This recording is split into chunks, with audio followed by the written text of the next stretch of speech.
We bought one-way tickets to Thailand and literally had no plan. The only thing we had planned out was our first 5 nights at a hotel and had no idea what we would do after. Now, obviously, we have some regrets from traveling this way in Southeast Asia for 2 months. We would certainly not recommend doing what we did. In this video, we're going to be talking about what we wish we knew before traveling abroad as a lesbian couple. And if you're new here, my name is B. And my name is Jessy. And make sure you hit that like button if you like this video and hit that subscribe button so you can stay tuned for more. So don't recommend traveling with no plan. That made it pretty stressful, and it kind of gave the opposite effect of what I thought it would, because we come from such structured, rigid, routines and jobs, and our backgrounds, our history is that. So it was kind of like that pendulum swing. We swung to the extreme, and we were like, we're just gonna flow. We're gonna have no plan. We're gonna flow. It's gonna be so great. But being too in the flow created a lot of stress and a lot of headaches that could have been remedied by just a little bit more planning on our end. It's also this mixture of being in a new country. She had never been abroad. You'd been abroad, you've been outside of the States, but not this abroad, I guess. It was definitely a culture shock, and then you're jet lagged, and then on top of that, the first place we booked was so uncomfortable. It was so freaking hot. And the AC, I remember calling the front desk and being like, I think our AC is broken. And they're like, no, it's at the max capacity. And it was a cool 80 degrees in our hotel room. And it was just it was not ideal. And I, looking back, I'm just man, I really wish that I had planned out a little bit more. And there's a way to balance it and be a little more structured, but also be in the flow as well. So we stayed at this place for the first 5 days, and then we ended up upgrading to another hotel that was quite literally just a few blocks away, but it was insanely different and nice. We were getting freezing cold. The AC was so crisp, so perfect, so everything that we needed. And I want to say we kind of got a little complacent there because it was so comfortable.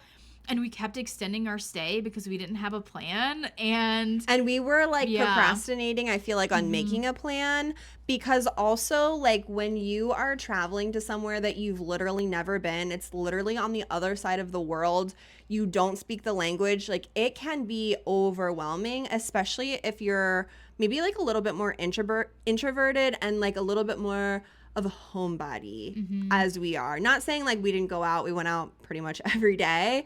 But we did get complacent in that place because, number one, we were coming from somewhere that didn't feel really great. And then we found somewhere that was super great and super nice. And we just wanted to stay there and stay in the safety bubble of that space, which was actually totally fine for our process. But I definitely feel we did have some pressure to go and experience something else, and don't you feel there was an added pressure for whatever reason? Of course, because it was wait, even though we had one-way tickets, we had no plan of when we were coming home, but we were just oh wait, we should really be valuing our time here more, and go, and we actually met this couple who where were we, in Seoul? We were at the Seoul airport in South Korea, which is literally, no joke, 5 million square feet? It's gigantic. It was something crazy. I'm not joking. It was 5 million square feet. But they only had, so we met this other couple and they were on their honeymoon, and I think they had a week, and I'm oh my God, the first week we spent sleeping. They only had a week in Thailand coming from America. Right. So it's just yeah, there definitely was this pressure, okay, we're here, we should be go, seeing all the things, and we did eventually get out of our comfort zone. We did meet someone, which also I think a part of being in a new country for the first time, especially if you're in the queer community, there can be a little bit of you're kind of sussing things out. Am I safe here? Are we good to hold hands? Is it okay to show any sort of affection towards one another? And how are the people reacting? And like, I just want to say Thailand was beautiful. We had like the most amazing experience, especially with the people. The people are so friendly. They made it. We went during the Songkran festival, which is like this water festival out in the streets. Everybody's like spraying each other with water guns and hoses and buckets and like literally they don't hold back. It's their new year. Adults, kids, everyone is just, if you're out on the street, you're gonna get drenched.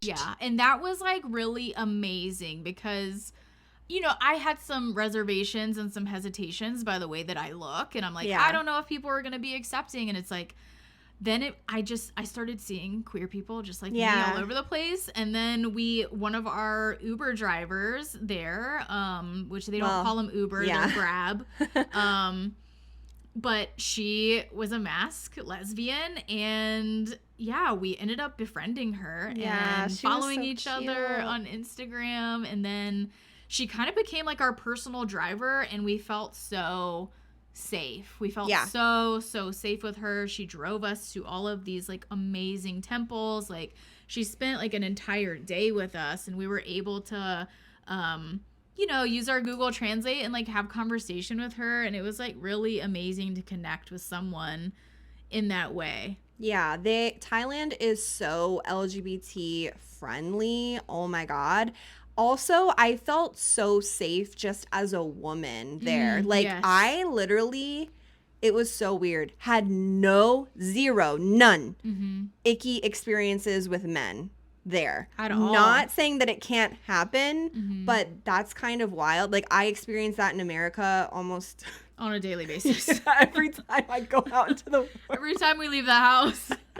None, like, no creepy looks. No, and it was freaking hot there, you guys. Like, Thailand in like their spring summertime, like, what was it?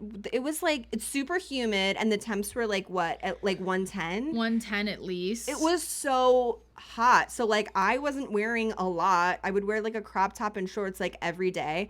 I didn't get any icky looks. Like, I just felt very safe. I felt like everyone smiles there. What do they call it? Like the land of smiles or something? The land of smiles, yeah. They're so sweet. Like, everyone's so welcoming, so nice.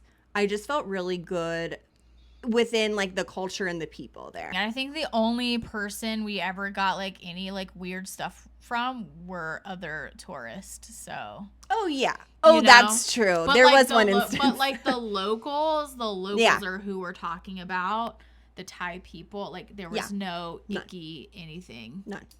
Okay, so getting back to like the planning of it all, like what we did, obviously we don't recommend. Instead, like, we wish we would have created some sort of loose structure. And so in that, like, we could have planned out maybe how much time we spent in each area. Like, we spent a couple weeks in Chiang Mai, and we only spent like a couple days in Bangkok before going to Krabi, and we wish we would have stayed longer like in Bangkok. So maybe like beforehand, just like sort of plan out about how long you're going to stay in each place. Right. And then I also want to recommend to getting like a travel visa so you can stay for an extended period of time, because we overstayed our 30 days.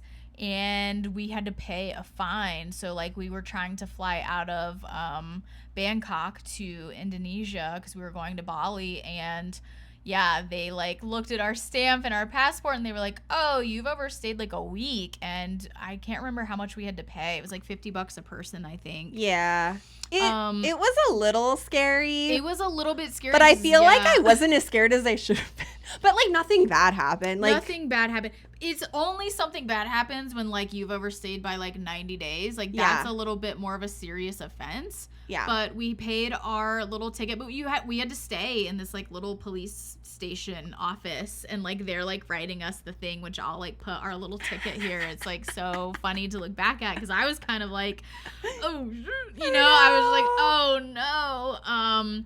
But I would highly recommend getting a visa for an extended stay if you're planning on, because to be honest, I would have wanted to stay longer in Thailand. Me too. I would totally, unpopular opinion, I would bypass Indonesia as a whole and like just stay in Thailand for like 90 days. Yeah, and maybe gone to like Vietnam though. Yeah, like gone to some other surrounding countries and like maybe went to some more like coastal spots in Thailand that we were looking at. Like we were looking at like Koh Samui, and we were thinking about the islands, and like I think that would have been more our vibe. Also, like, this is the other thing I want to say as you're planning, because when we got there, of course, like, we had to plan out, like, the next thing and then the next thing. Mm-hmm. And when we were doing that, I feel like we were getting sort of lost in, like, some bad reviews of, like, some island spots, which kind of freaked us out and, like, turned us off. But if we would have done that maybe like before coming and like not getting lost in the negative reviews, but like really having like a bird's eye view and like had the time and the space to research all of the different islands, because there's so many to choose from, like we probably would have gotten to have like a better experience, like being on the near the water. 1,000%. And yeah, like B was saying, getting like, it also kind of took away from being super present in the trip as well. Like having a loose plan where like there's room to like wiggle, there's room to like stay a couple more days, or like, you know, scratch this, we're staying here, you know, for an extra week, rather than getting there and like, you know, it's like probably at least a day or two that you're sitting there researching like, okay, where are we going next? I'm lost in all these reviews, I'm lost in the prices of things, I'm lost in like all of these different factors on where we're going next, and it can be really overwhelming and almost like you get decision fatigue, because it's just like, oh my god, I don't even know. That's why we got stuck at that one hotel for like a week longer than we had anticipated staying, because it was like so much decision fatigue happening. We were like, wait, I can't. Yeah. I don't even know. Yeah. I can't even pick out what I want to wear, what I want to eat. Like, it was so overwhelming. Stressed out. I'm so stressed out about where we're going, and like being in this unfamiliar country and like not speaking the language. It's just there's a lot. So if you can prepare yourself, I'm telling you, that's the way to go. Be a little more prepared, have a loose plan, and that's going to make your trip so much more enjoyable. Comment below if you've ever been to Thailand, or if you're really wanting to go there. If you like this video, don't forget to like it, hit the subscribe button, turn on your notifications. And as always, take what you need, leave the rest, and go love yourself.